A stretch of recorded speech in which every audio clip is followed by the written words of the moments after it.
Thank you so much for the host, MCR, for inviting me here today. Like I mentioned, my name is Julie Johnson. I'm the Chief of Research at the Cannabis Control Commission here in Massachusetts. So rather than actually provide an in-depth presentation on any one given research project we have going on at this time, I wanted to actually take this time here at this science fair with everyone in this room to kind of give you an overview about who we are at the Commission as a research department, a little bit about the data, the open data, how it can be used by external parties, and how we can potentially collaborate in the future as we're getting into a more mature state versus drinking out of the fire hose like we've been doing for the last 6 years. So with that, so as many of you know, in the US, cannabis legalization has been driven by state-level policies moving forward, resulting in a different patchwork of policies, regulation, fidelity of implementation all across the United States for both adult use and medical use. In Massachusetts, oops, what'd I do?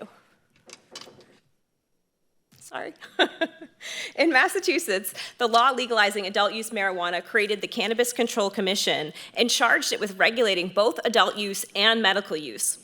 Of relevance for today's presentation, as part of that regulatory charge, the enabling legislation and governing statute asked the Commission to actually implement a really robust research agenda, which I'm here to kind of talk about a little bit today. So the Commission itself has been in existence since 2017. Its mission is to honor the will of the Massachusetts voters by safely, equitably, and effectively implementing and administering the laws enabling access for medical and adult use cannabis in Massachusetts. For the rest of the presentation, I will showcase the role research plays in fulfilling this mission. So as an illustration of just how much data and research are in the Commission's DNA, the sales on this slide is sourced from the Commission's open data portal that is available to public on our website. I'll flag a few notable items from this data. First, since the first retail stores opened back in November 2018, seems like forever ago now, retail sales associated with adult use cannabis has grown very steadily. From November 2018 to October 2003, the industry generated over $5 billion in revenue. So as you can see, the most popular sales are still flower and bud. I'm sorry, I'm kind of disconnected here. I can't really see that. Followed by vapes and infused edibles. Again, this graphic shows how these patterns of sales have changed since November 2018 as we're reaching to a more saturated state across the Commonwealth. Now we'll be delving into the importance of research when crafting cannabis policy and regulations. As we're all aware, at the federal level, cannabis is scheduled as a Schedule I drug, making all of our lives more difficult, right? This classification has hindered cannabis research. Policymakers and regulators, such as here in Massachusetts, thus write and implement these laws without really full saturated knowledge and what that means and what are the implications of such regulations. Without that verified research and data, what we normally have when thinking about different policies that we implement.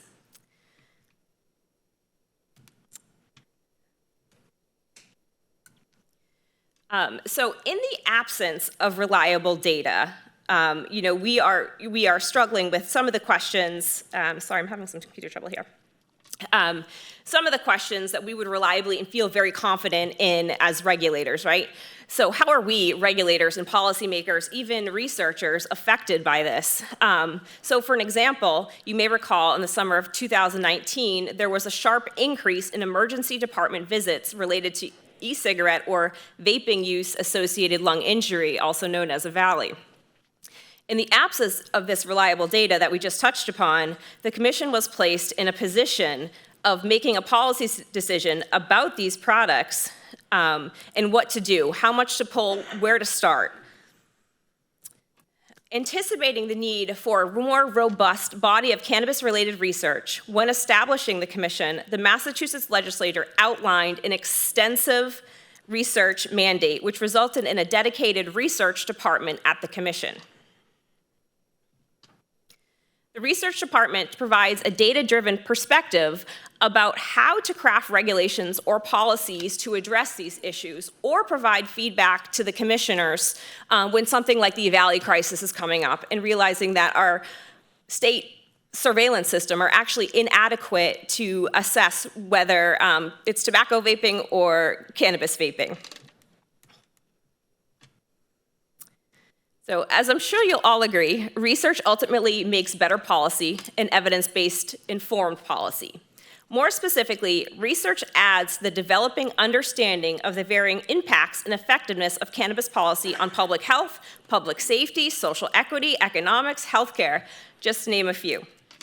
So research relies or enables industry monitoring and ensures consultation and diverse stakeholders across different groups and entities.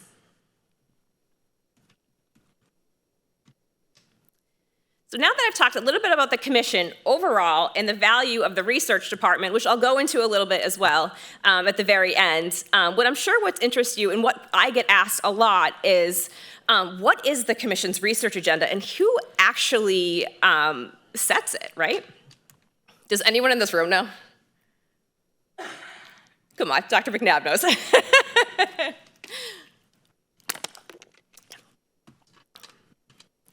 So first, as I've alluded to, the commission's research agenda is set by state law. Portions of the statute are cited in this slide here. As you can see, the legislature explicitly envisioned the commission to host a research to make recommendations concerning the closure of the illicit market, the public health impacts of marijuana, and other policies.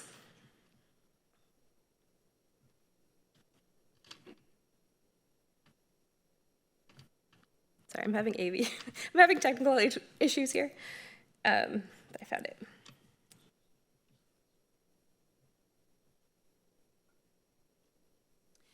Simply put, our policy, to the best of our capacity with what we currently know, is as research-driven as it can be. So what are the specific areas that the commission is required by state to research? So the commission's statutory research agenda falls into two groups, the annual mandate and the one-time mandates.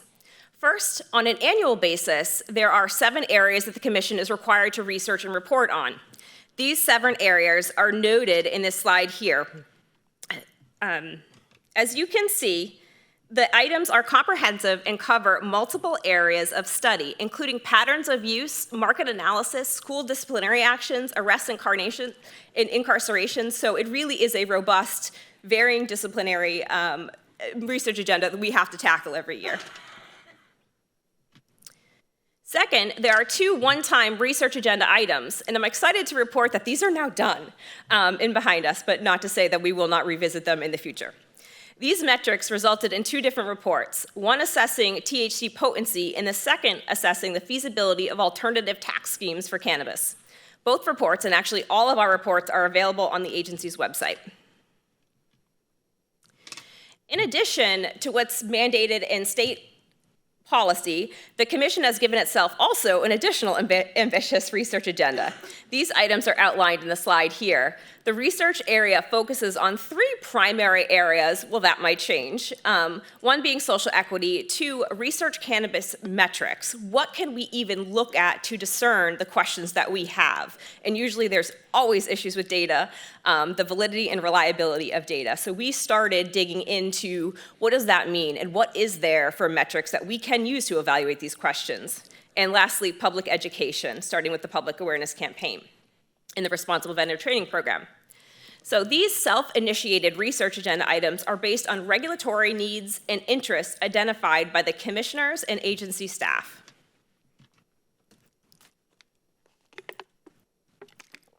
In addition to our substantive research goals, the commission has 2 outreach-related ones. As you all know, research is all more impactful through collaboration and discourse. To these ends, we strive to work with diverse stakeholders, including academic and industry researchers, government entities, and other stakeholders like you here in this room. And we publish our research in different journals and articles to really get at different capacities to reach as wide audience as we can get to really get everybody at the same table, understanding what are the same facts, where are we now, where are the gaps, where do we need to go, and everything in between. So for example, we issue research findings in a variety of forums and formats, including something like this today, as well as our legislative and special reports, more niche scientific articles, manuscripts, conference presentations, and guest lectures. As we continue to develop more projects and collaborations, so does our ability to facilitate external research. The expanded ability, I hope, is one of particular interest as it provides opportunities for researchers and stakeholders like you. These are two critical ways the Commission facilitates external research projects. One is the funding of research studies needed for Commission purposes, such as the disproportionate impact study. The other is publishing industry and other Commission-collected data for researchers to use for their own projects. That data is available through our open data platform, which I'll now kind of go into a little bit at a high level. So beyond the data sets that we use as a research team to look at all of these different metrics as outlined by our research agenda, I also want to take this time today to really showcase our open data platform that is available to everybody. And we try to be as transparent and with all the data that we have cleaned at our disposal. So one of our former executive director's goals from day one, or at least day one since I was there interviewed, has been for the Commission to be a leader in cannabis open data in alignment with our agency's mission of accountability and transparency, in addition to facilitating research in a world filled with barriers to data access. And as we know, that is more hindered by the Schedule I filing at the federal level. Our open data initiative has undergone a number of different transitions and incarnations. However, thanks to Dr. Marianne Sarkis, if you ever get a chance to meet her, she's absolutely amazing. She's our Director of Data Analytics, and after multiple years of data maturity and development, the Commission has made this data obviously freely available on our website. And as she cleans and manipulates and helps more data, cleaning from any errors and making sure that data is valid and reliable, we're going to add that to the website as well. And this is open to anybody, to look at a lot of the questions that we all are asking for, right? So this, as we mentioned, this work is ongoing. It doesn't stop here. It doesn't, it didn't start here. It doesn't stop here. It's an ongoing process, and it is lengthy. And let's be honest, if anyone cleans data, it is a tedious process, and there cannot be mistakes when it comes to validity and reliability, especially if making it public. So I ask for you to be patient with us as we really do clean and ensure that we are putting the best data forward. So external users can use Tableau to actually access these different industry metrics directly on the website or export into usable files for further analysis like R, state, or anything like that. So what does open data look like now, and what can be extracted from the site as it is now?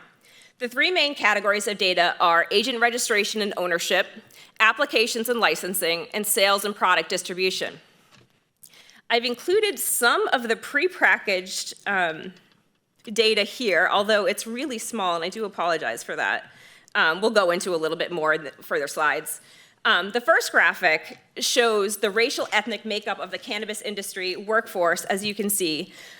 The green bar shows registered agents that are white in comparison to the other racial demographic groups. The second graphic shows marijuana establishments that have submitted all required paperwork packets. And lastly, the third graphic shows the year-to-date sales of all adult use market retailers. Now, these are just a few of the prepackaged data sets and visualizations available to consumers from our website. Next, I'm going to transition into the power of the data itself and how it can be used and how we have actually used it internally at the Commission to answer these questions.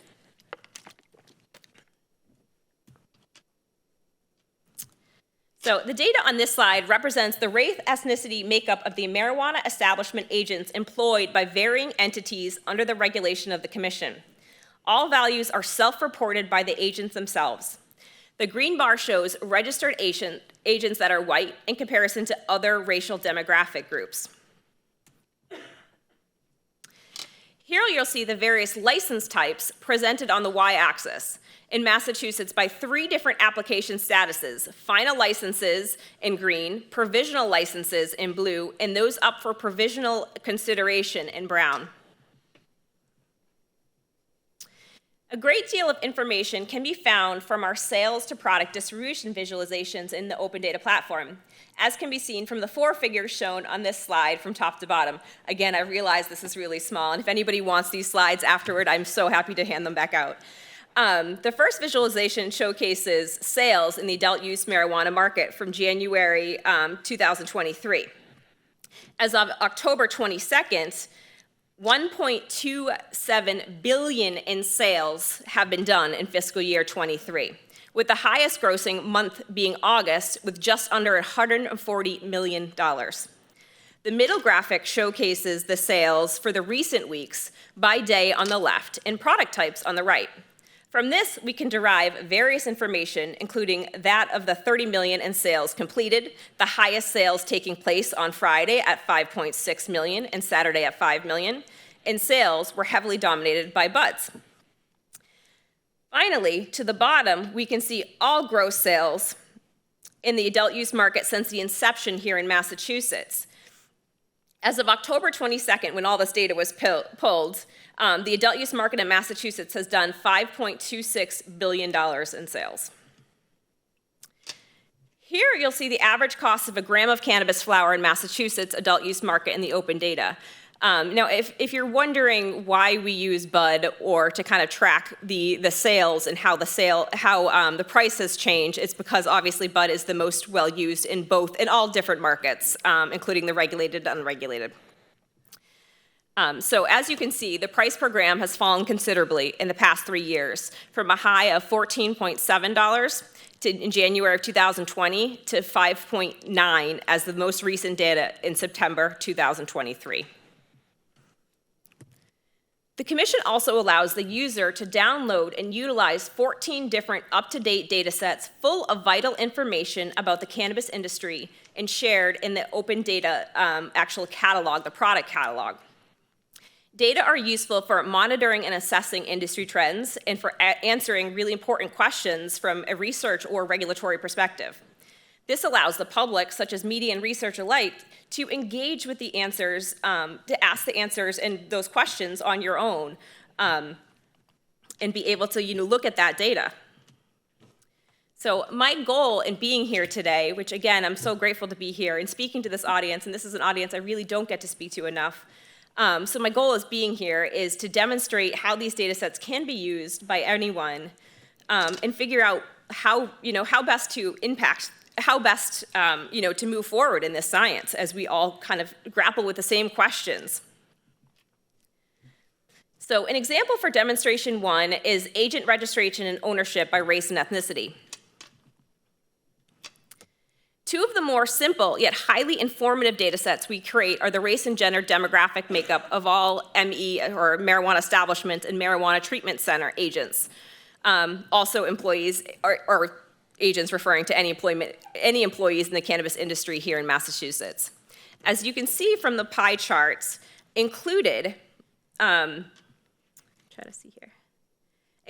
industry is about 67% white, 6% black, and 8.5 Hispanic, which actually, if you look at, and I'm sorry I didn't provide this context, actually this context is here. In the table, you can kind of see what is the race in a racial breakdown in all of Massachusetts. So we really aren't far from those goalposts. So these types of charts can also help us monitor our equity initiatives by monitoring how these metrics change over time and making policy recommendations if needed. If we're not reaching these goalposts with a lot of the both statutory and regulatory social equity initiatives, we can then kind of step in and rectify things that may be needing to change. We're all pioneers here. We're all doing this for the first time. The Massachusetts industry is still predominantly male at 63%.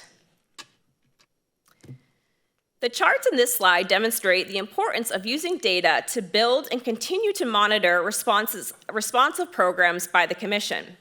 By understanding the racial and gender demographics in the industry in Massachusetts, the Commission is better positioned to develop initiatives that encourage and enable the full participation in the cannabis industry by people from communities that have been previously disproportionately impacted by the war on drugs. And what do we mean by the war on drugs? Marijuana prohibition, disproportionate arrest, incarceration, in comparison to their white other counterparts.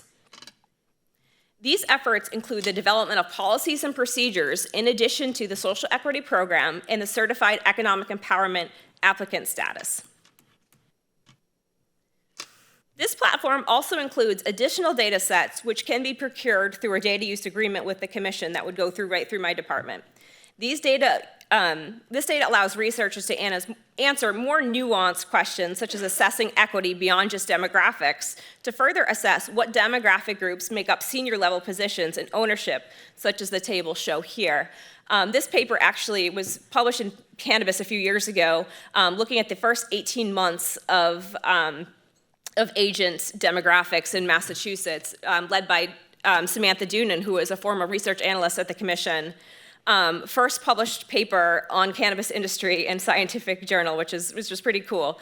But we basically found that, yes, our industry is diverse, but those positions that have the higher ability to create wealth, generational wealth, are still not. So we still have our work ahead of us, and we really need to be looking at this data, not from a purely macro level, but looking at these details, because sometimes the big picture gets lost in those details. And if we just looked at the industry as a whole without looking at that senior leadership position metric, that story would be lost here too. We're now going to transition from the agents employed by the retailers to the timeline of these retailers themselves. The next visualization is a year-over-year visualization of the cannabis establishments setting up shop in the Commonwealth. I think it's quite hard to understand just how quickly the Massachusetts cannabis industry has grown since its inception. But I think the next graphic does a great job of highlighting where we've been and where we are now. So as you might recall, the first cannabis establishments in Massachusetts commenced operations back in November 5th, 2018. Thus, this shows the early stages of the adult use market in that first year. Who here remembers November 5th, 2018? Right? How far we've come, right? So fast forward, this shows the status in May 2021, the different licenses across the Commonwealth. Fast forward again a few more years, bringing us to what this looks like in May 2023. So finally, I want to show a more exploratory potential use case for our open data from kind of a regulatory perspective. So we know that consumer spending habits have a tendency to shift in times of crisis. So I wanted to examine whether this is also true in the case.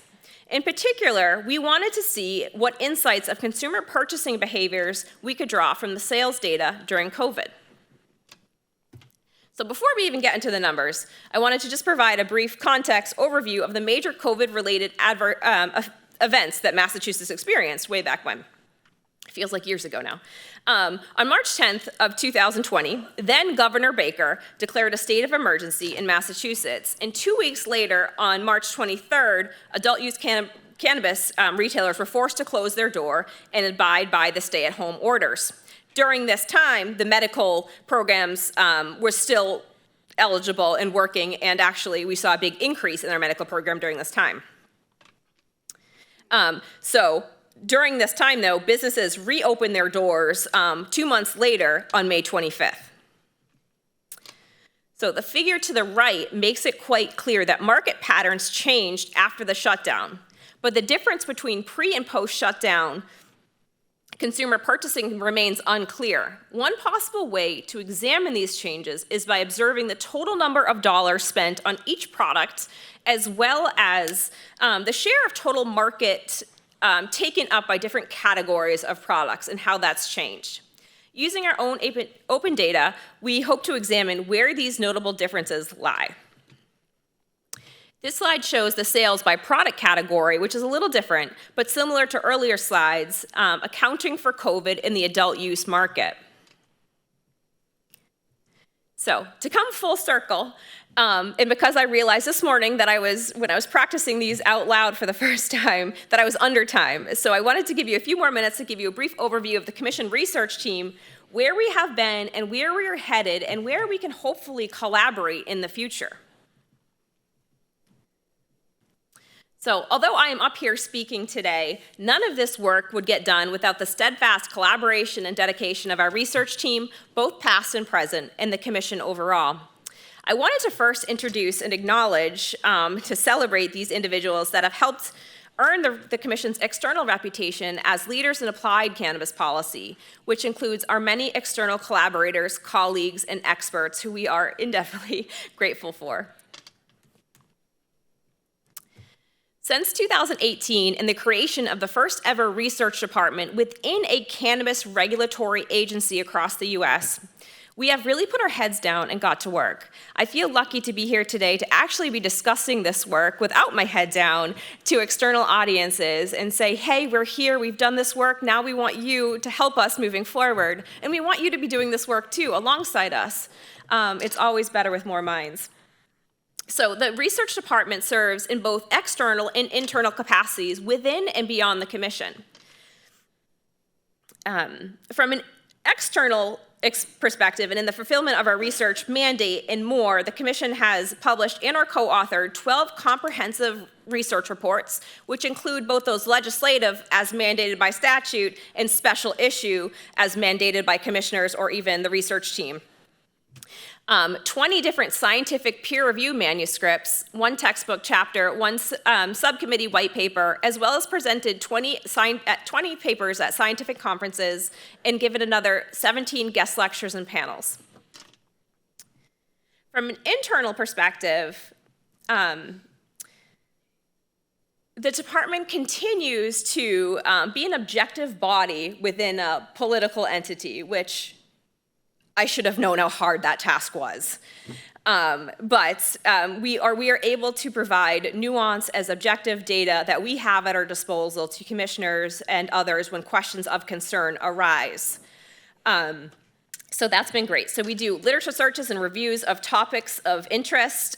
We provide syntheses of this information. As we know, scientific journal articles are dense and sometimes not fantastic to read, especially at night. Content consulting and presentations, data analyses, and visualizations for a lot of our data as we move towards moving in Tableau. Survey construction, as we're working on with constituent services to work on a medical patient survey that will be continuous. And I hope I have Dr. McNabb's help on that as we move forward. To really figure out what are patients using, how can we be helpful, and how do we sustain that your needs, because your needs are diverse and you need special protections for your needs under these programs. And we want to make sure that that continues, that we also have patient equity when we think about other equity initiatives. So, since 2018, the Commission's research department has organically become a thought leader in cannabis policy research, assessing research topics and metrics that guide evidence-based policies and practices, in collaboration with researchers and various stakeholders across the Commonwealth, as well as nationally and now worldwide. Our external roles in leadership has kind of shifted over time. But we now serve as associate editor and members of the Research Society of Marijuana. Cannabis is the flagship journal of the Research Society of Marijuana. Serve as guest editor recently in clinical therapeutics. Again, I knew a few people in this room have actually contributed to that. Again, shout out over there for your work on veterans. It is so needed and necessary, and I'm glad now the world can see that. I co-chair the CANRA Medical Use and Research Subcommittee. For anyone that doesn't know, CANRA is it's a packet of all of us states that have legalized cannabis, all the regulating entities across the United States. We are members of the Council of State and Territorial Epidemiologists Group, or the CSTE. We provide a leadership role on the marijuana subcommittee, specifically when thinking about the International Cannabis Policy Study. We do a lot of that analysis in collaboration with Dr. Hammond at the University of Waterloo, who actually is the principal investigator on that study. We serve as research collaborators and consultants to a lot of other states doing this work or hoping to do this work. So it has not been a dull moment since 2018. So where are we headed? And this is what I'm most excited about. So where is our team and our collective efforts to move the needle on cannabis research, and specifically cannabis policy research? And how can we be helpful to researchers doing other kinds of research, not just the applied cannabis, but actually working with the plant and doing some of these work that I know are out there and I can't wait to look at afterwards. So how can we be helpful there, and how can we create this center resource to bring people, the right stakeholders at the table, and bring it together and hopefully give out and accept grants. So with this, we hope to build on the foundation of the research department, which was created in 2018, and our original vision to create a center within state government specifically because state government has access to certain data sets that could be utilized in a way, and we're going to create the Center for Cannabis Research and Policy, or the CCRP. Which wouldn't be we're not doing a lot of the research internally, but we're hopefully getting a lot of the right people at the right table, asking the right questions, providing data from our industry, and moving the needle forward. So with that, the CCRP's vision is to build a center and leading source of expertise and collaboration for cannabis policy research and regulation data analytics, including bringing, obviously, many different stakeholders together.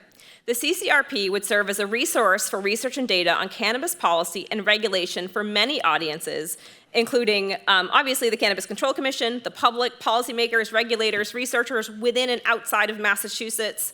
And what I think is really critical and what we want to do is both conduct and fund research projects moving forward. So fund and disseminate applied research on cannabis policy and regulation to inform evidence-based policy moving forward. We know that we all want to promote a safe, equitable, regulated cannabis industry. I think that effort is much better done with all of us at the same table, all of us asking these questions, everybody lending their expertise.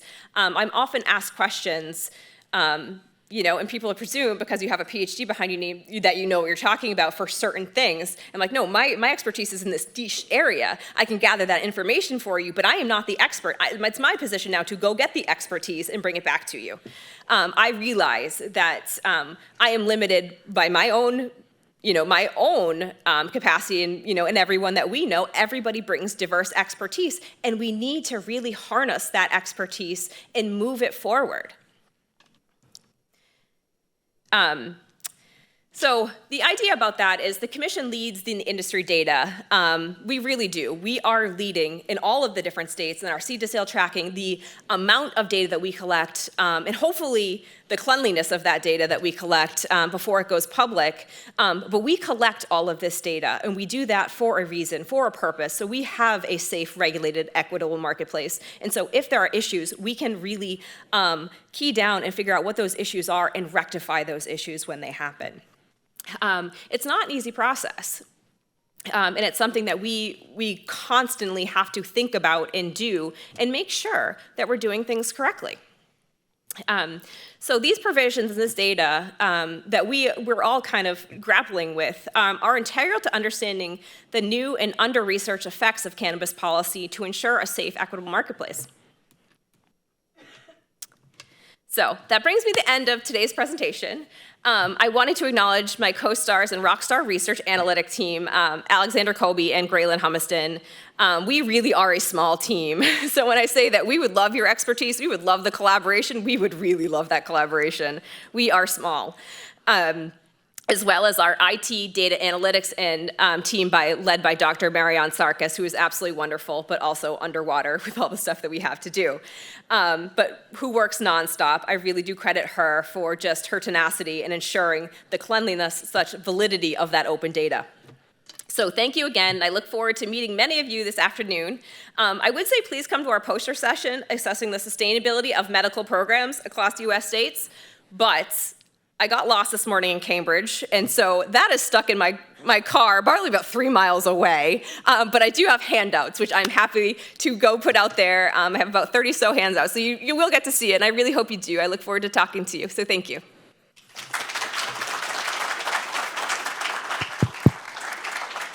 We do have about 5 minutes for questions. If anybody has any questions, raise your hand, and I will come bring you the mic. First one. And I hope I can answer. Yes.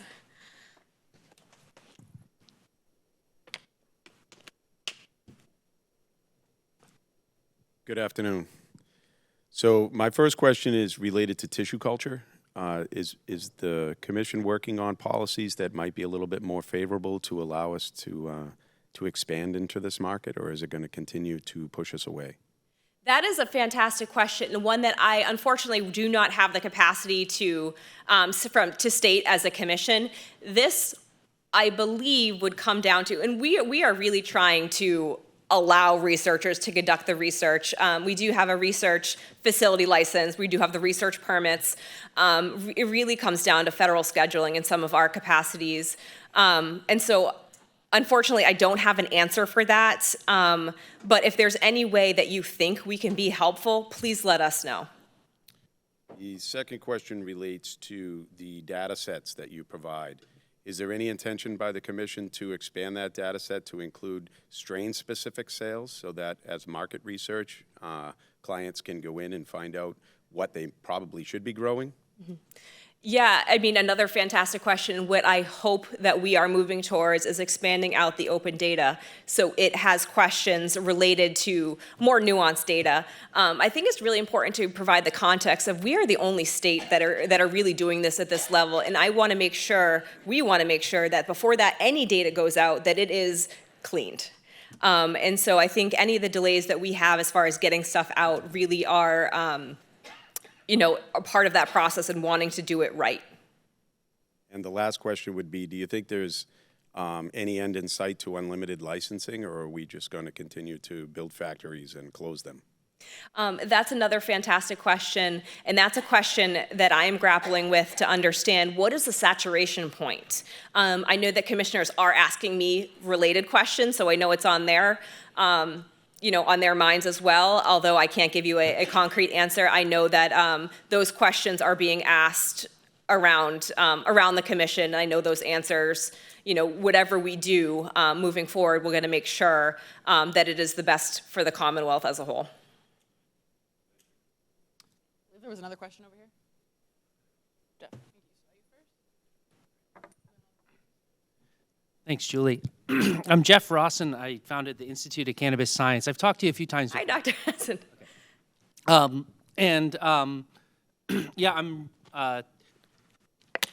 I actually haven't always encountered such a forthcomingness with data, so I'm really excited to hear this. I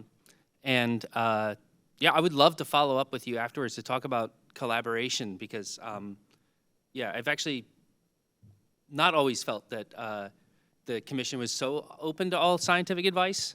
So, but I'm really excited to hear this. This is a really great talk and really exciting. Yeah, I mean, only thing we can do is offer the advice, right? I'm not a politician. I am an objective researcher within a political entity. The only thing that we can do is provide that data and hope it does the right thing. And from my perspective, it has. The questions that I get asked on a daily basis and the research that they are looking for, they really do want to lead with science. I think we had one more over here. And we have time for one more after this, if you guys don't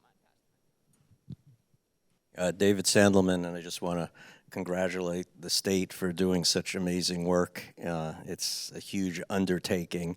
And just last week, with the release of the requirement of water activity and testing, we'll put all of this research on a solid foundation because up until now, until water activity is standardized in testing, it's like building an amazing building on a swamp. And then for the first time, there's going to be a real foundation where product testing will be equalized across everyone, and then the data will really be solid.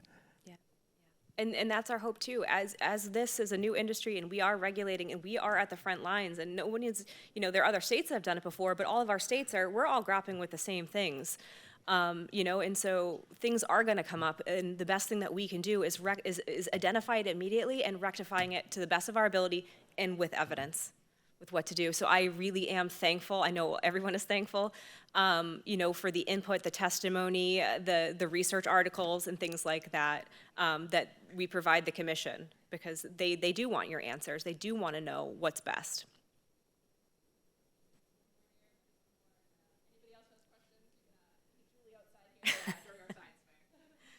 Hi, I'm Marco Traiani, co-founder of Digamma Consulting. We've helped about 48 testing labs get their license through validation of analytical methods in cooperation with their local state governments. I think it's about 16 U.S. states. And so to address my question, I wanted to bring up that 2 days ago and yesterday, California and Colorado had state science advisory committee meetings with a common theme, which is in issues of trusting lab testing data, comparing one private licensed actor against another is not really a very evidence-based approach. And it's an issue that's, in the West Coast and in the mountain region of Colorado is kind of an echoing issue. But has the commission considered, any advanced steps in, collecting impartial, objective data from the state, maybe through some state reference lab or other projects that other states have tried to do, to give the state objective data in regulating testing practices in the cannabis industry here? That is a fantastic question, and unfortunately, above my capacity to answer. But I hear you. I hear you.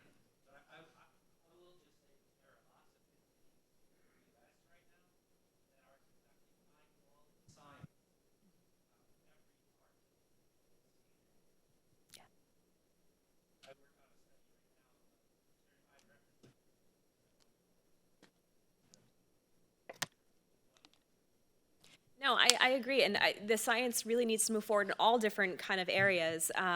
Unfortunately, I'm not part of testing at all. I'm not part of enforcement at all. I'm in a research capacity looking at the, our mandate and what I can do. Unfortunately, I can't answer any of the testing or enforcement questions, but I can say that I hear you. That these conversations are happening behind the scenes, so yes. Kurt Cocker, I'm registered nurse, cannabis educator, and consultant. I wanted to ask you, thank you for what you guys do at the commission already. Obviously, public awareness is part of the policy, right, as well. You guys created some wonderful educational, cartoon videos that were put on TV, initially the last couple of years ago. But has there been any talk with the commission or about looking at the public crisis we're having with the Delta 8 chemically converted products that are in the marketplace right now that are actually, killed a 4-year-old in Virginia and 7 and 10-year-old were ventilated for 3 days. This is kind of getting rampant now, and a lot of the emergency rooms are being impacted thinking it's cannabis product, right? Villainizing the cannabis product when it's actually a chemically converted Delta 8 product, right? So is there, the commission, any talks of doing some type of public awareness, maybe like those wonderful cartoons to say this is not cannabis, this is a dangerous chemically converted cannabinoid? I agree with you that education is our best way to best impact at a macro level adverse events such as this. This is something, again, I can't comment on. I'm not the commission. I am a staff member, so I wouldn't be able to engage in that conversation. But I will say from CANRA and a leading, as the co-chair of the medical research subcommittee, we are asking these questions and states are grappling with this question. We are always talking to one another and we're trying to figure out a way forward so we collect the data and we react. But I cannot speak for the commission on that. Awesome. Well, thank you so much, Dr. Johnson. We really appreciate you being here.